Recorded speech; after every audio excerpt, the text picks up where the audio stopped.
Bon, la définition d'une autoconstruction au Québec, c'est quoi en gros? Une autoconstruction, là, c'est une maison que vous habitez, que vous bâtissez, pardon, dans le but d'y habiter. Il faut que ce soit pour votre usage personnel. On peut bâtir un plein pied, un bungalow, un cottage à étage, une maison bigénérationnelle, mais pas bachelor. Dans le fond, la différence entre les deux, là, c'est que si on fait un petit dessin ici, ça marche-tu ça? Yes. Ok, ça ici de même. Ok, si on fait, bon, je vais l'avoir. Yes, c'est ça. Ici, mettons que ça c'est le rez-de-chaussée, vue de haut, la maison. Rez-de-chaussée, ici on met un garage à côté. Puis ici, on s'en vient faire, on va dire appartement. Dans le fond, c'est exemple, votre père, votre mère, whatever, un membre de la famille, il s'en vient habiter chez vous. C'est là-dedans, dans l'appartement. Fait qu'ici, mettons, on met une porte, puis ici, on met une porte. Donc, il y a une communication entre l'appartement et la maison principale. En gros, c'est ça une bigénérationnelle, c'est que c'est pas considéré comme un appartement vraiment séparé. Je vais vous donner un exemple juste ici. On va y aller à vue de face pour cet exemple-là. Donc, exemple, on a la maison ici, comme ça. Et voilà, belle petite maison. Et la fondation là. Ben, sur le côté, ou peu importe où, là, ça peut être au même niveau même, là, mais on descend en bas, puis il y a une porte dans le sous-sol ici, puis on s'en vient au sous-sol avec l'appartement. Mettons que vous voulez une partie du sous-sol juste à vous. Mettons qu'il y a un mur mitoyen ici qui vient séparer les deux logements. Fait que c'est vraiment un logement séparé, il n'y a aucune connexion entre les deux, c'est ça un bachelor. Puis il y a deux entrées, deux compteurs électriques séparément avec deux adresses. Fait que si mettons ça 123B ou 125, whatever, là. Donc il y a deux adresses, c'est ça la différence entre les deux.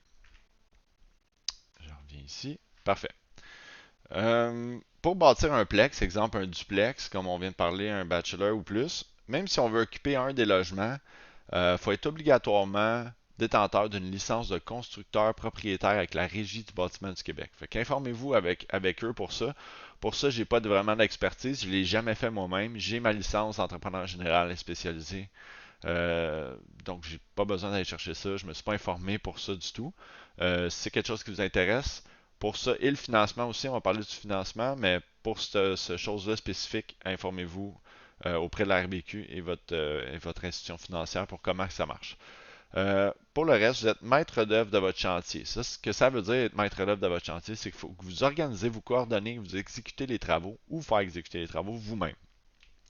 Donc, exemple, moi, j'offre mes services de gestion puis de consultation, puis vous m'engagez. Moi, ce que je fais, c'est que je vous bâtis un échéancier ou je vous aide à gérer le projet, puis je vous dis, OK, enlignez telle personne.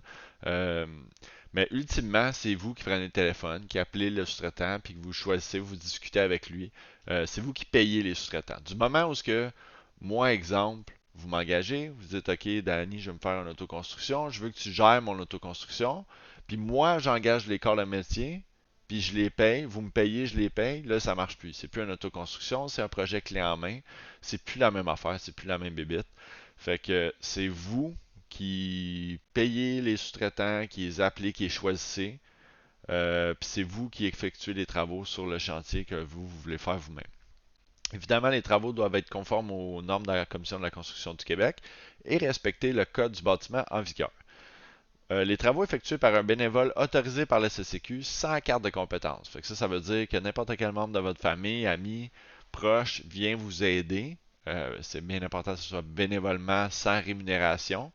Ce qu'ils ont le droit de faire sans les cartes, c'est la peinture intérieure et extérieure, finition intérieure. Là, on parle des planchers, des moulures, la céramique, les boiseries, porte intérieure, la pose du gypse, etc., armoire et comptoir. Si vous voulez une liste plus exhaustive, là, j'ai mis le code QR de la page directement de la CCQ. Vous scannez ça, ça vous amène sur le site de la CCQ pour vous expliquer exactement ce que vous avez le droit de faire. Non, cette page-là, c'est pas nécessairement ce que vous avez le droit de faire, mais ce que les bénévoles sans carte de compétence ont le droit de faire sur votre chantier. Vous avez le droit de faire venir un bénévole, exemple, on va prendre la charpente. Vous avez le droit de faire venir un bénévole qui vient vous aider à faire la charpente. Mais ce bénévole-là est obligé d'avoir des cartes de charpentier menuisier compagnon. s'il y a des cartes de charpentier menuisier apprenti, il faut qu'il y ait un compagnon menuisier avec lui. Mais vous pouvez faire votre propre charpente tout seul, sans l'aide de personne. Fait que c'est ça. Si vous voulez consulter le site de la CCQ, sinon vous pouvez les appeler directement, il n'y a pas de problème si vous avez des questions. Euh, donc c'est ça. Il y a les travaux d'électricité, certains travaux de plomberie, puis d'autres que c'est obligatoirement un entrepreneur certifié. Vous ne pouvez pas entamer vous-même. Référez-vous à la CCQ pour toute information supplémentaire. Fait que c'est pas mal ça en gros pour la définition de l'autoconstruction au Québec.